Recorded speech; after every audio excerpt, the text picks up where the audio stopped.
Good morning folks, welcome to this week's recipe. Today we are doing a take on fish and chips with peas. So the traditional one is, depending where you are in the country, fish, chips, mushy peas, garden peas.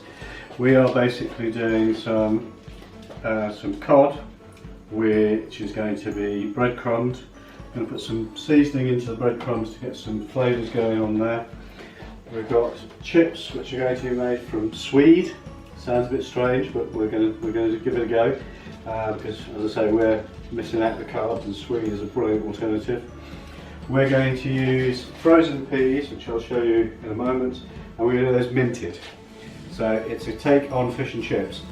Will it ever be as good as bought fish and chips? No, of course it won't, because it's home cooked food and we're doing the healthy option. We still have occasionally fish and chips from the chippy, don't get me wrong. This is just an alternative to give you some ideas of how to play with food, how to get different things for your family to make it a little bit different. Okay, so we've got some flour here, which I'm just about to season. So I'm going to put a little bit of salt in that. So that goes into there. We've got an egg, which I will crack and whisk so that we are ready to do the three-stage of getting the breadcrumbs on. Eggshells we recycle, good for the garden. Get a fork out for whisking. And filming wise this week, my daughter is not here, she's actually working, she's gone and got herself a job. So, which is fantastic news, I have to say, in these times where jobs are not easy to find. So that's that whisked. Now I've got some seasoning here that we've had for quite a while. It's a seasoning for chicken, but it's quite spicy. So we're going to actually put a little bit of that on the chicken. We had it previously last week with some pork. So I'm going to put plenty of that in there. And then the opposite end of the fork, I'm just going to give that a little mix through. And that's just packet bought breadcrumbs. You can make your own if you wish. We are just going through a phase of using up some stuff that we've got. So that's the reason for that. And you just get that ready. And then a plate out to put the fish on once it's breadcrumbed. And we are good to go with breadcrumbing. So the fish has been, we bought this frozen, I'll be honest with you, but it looks nice. We're going to flour it, salt and pepper flour, or salt flour. Make sure you get a good layer of flour on it. And then we're going to go into the eggs. Again, give it a good coating before going on to the breadcrumbs. And turning until you get a good coat on it.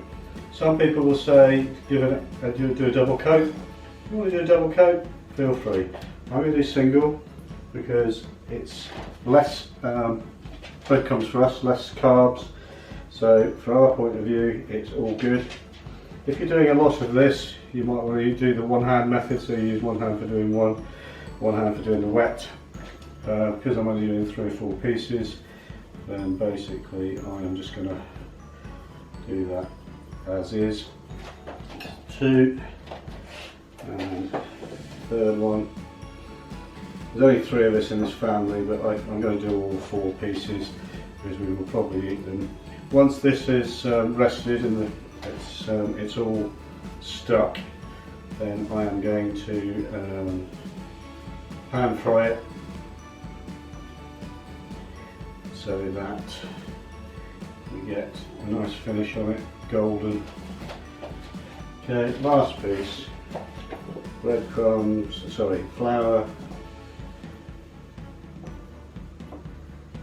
egg, and for those of you that met Ruby last week, she is sitting just down here waiting for the empty egg bowl. She loves egg. We give her an egg every week with her dinner. It's good for the coat. And there we go, there's your 4th piece. Cool, so that's the breadcrumbs done. Just going to rinse my hands again. And the cloth. So, fish bowl, flour bowl gone. Egg bowl down to my little girl. She will love that. Could give her the breadcrumbs, but I'm not going to because of the occasion. to go on that. So I'm just going to quick tidy up. While I'm doing that, talk amongst yourselves, and I'll be back. And with the power of editing, you won't even know. So hello guys, there's your 4 bits fish. It's 3 of us, so we'll probably have a small piece each and share the biggest. That's what we tend to do. We'll put that in the fridge out of the way until later.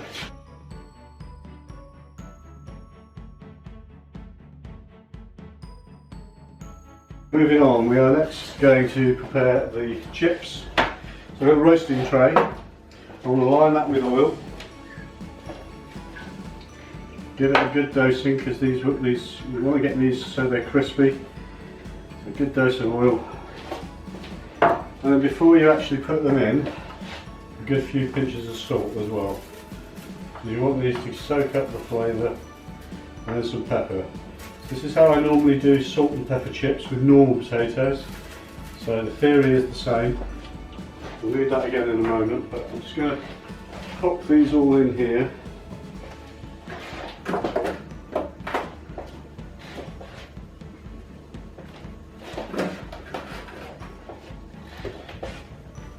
Plenty of chips there for 3 of us. Use portions, as I say, you can just do your own thing and have frozen chips for all I care. As I say, we are on this low carb diet, so we are trying to be good.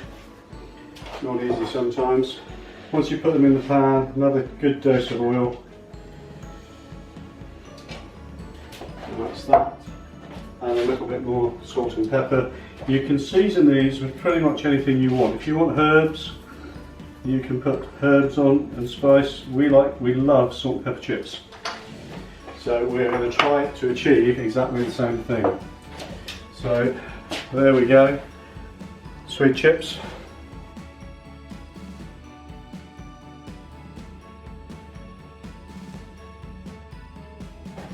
And the last thing to prep is the peas. These are just frozen peas, nothing fancy. All I'm going to add to that at this point is, surprise surprise, a good pinch of salt in there. I'm also going to put a teaspoonful of sugar. Helps keep the sweetness of the peas. If you use fresh peas, you wouldn't need to do that. Because they're frozen, you just want to get that sweetness in there. So that's that. I'll take some still shots of the stuff that's prepped, ready for later. We're going to eat a little bit later on, so I'm doing this similar to what I did last week. I've got some peace and quiet.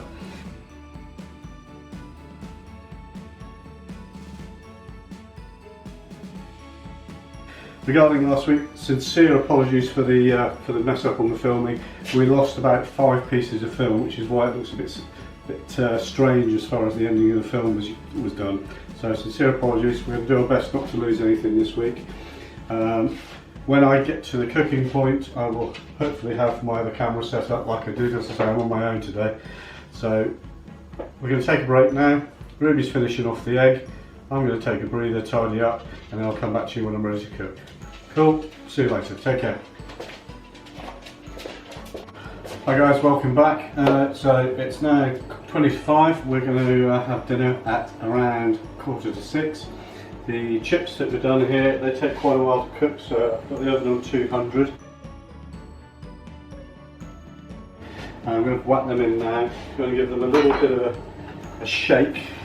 And I prep them and salt and pepper them before we and then they're going into a hot oven.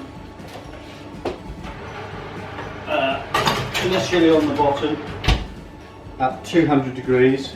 They will take roughly 40 to 45 minutes, and that's to get them soft as well as crispy on the outside. So they should have a nice turnip on the inside and crispy on the outside. We're going to turn them, keep them moving so that they don't go too stodgy. The fish and peas I won't cook until later, so I'll sign off now and I'll come back. We'll test those nearer the time in about 40 minutes time, and then basically we'll cook the rest with the camera rolling. Okay, so we'll see you very soon. Take care. Hi guys, welcome back. Right, we're ready to cook. The chips have been in the oven now for about 40 minutes. And I'll just quickly show you, see how yummy they look. Bear in mind, these are Swede. You would use potatoes if you want normal chips, but these are a good alternative. Salt and pepper chips are my favourite. So we're now going to put the pan on for the fish. Put it on high heat, number 9 to start with. And you can see I've got the other camera set up here as well now. And peas, kettle's just boiled. I'm going to put the hot water over the peas. Remember, I put some salt and some sugar in there earlier. And that will just add some sweetness to the peas. So they're both on 9. Once that's up to temperature, basically you'll sizzle the fish in and cook probably 2 or 3 minutes each side. It won't take long. And then we'll basically get that finished. Add some butter and some mint to the peas, and we are ready to serve. So it's literally going to be a couple of minutes.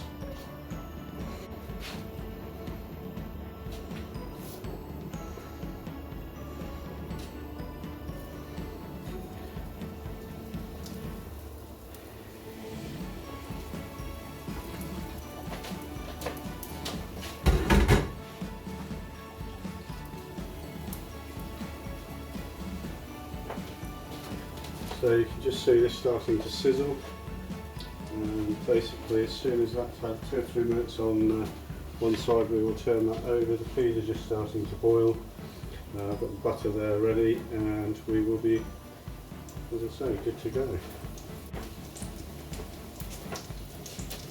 We'll turn the oven down now to about 100 just to keep the fries warm.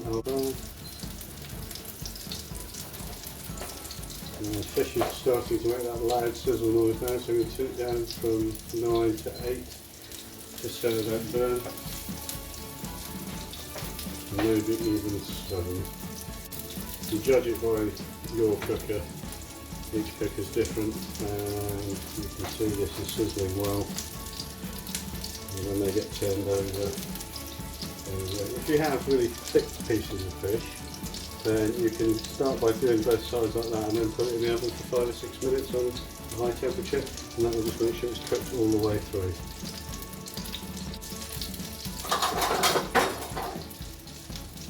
And with all the peas ready for draining, they won't take very long at all.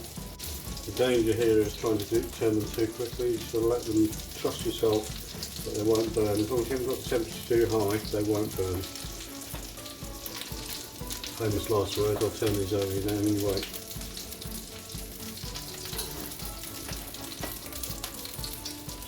Just on the cusp. So they are looking absolutely awesome.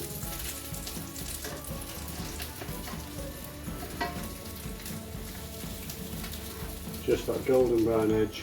If they've had any longer, I was just about right there, but that's fine.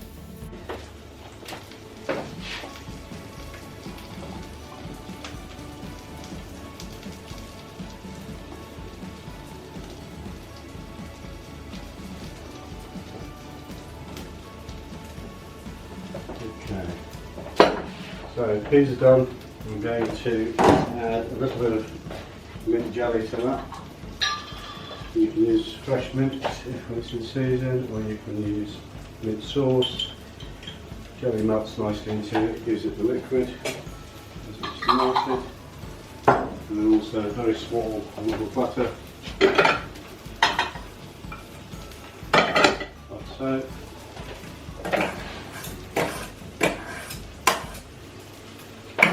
It'll all stir really nice, mix it in. And then I normally mash it with just a fork.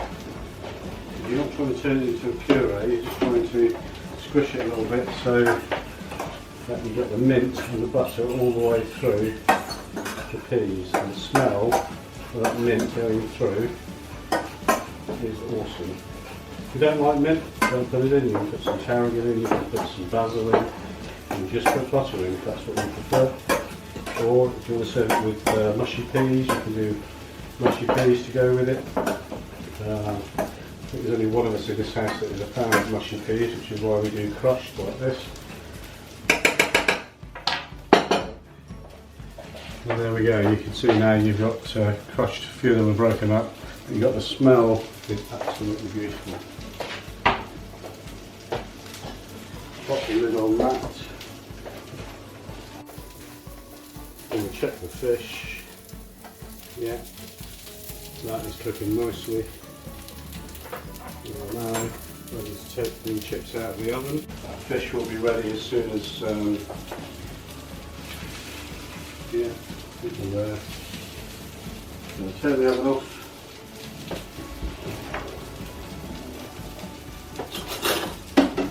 Spoon for these. Now I'm going to slice some chips.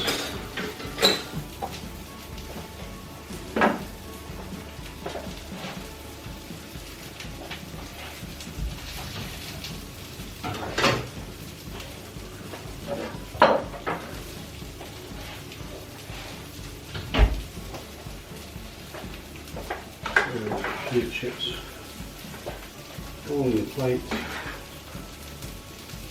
like so.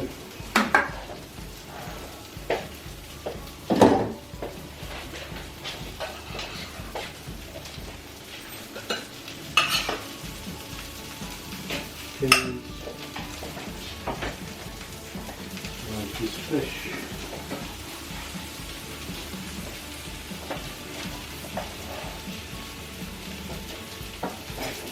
And there we have it, guys.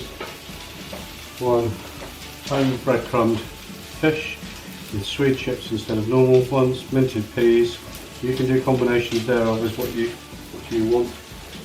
We're going to sit down and eat this now, so I'm going to turn off the cameras and we will see you again next week. Look forward to it. Take care.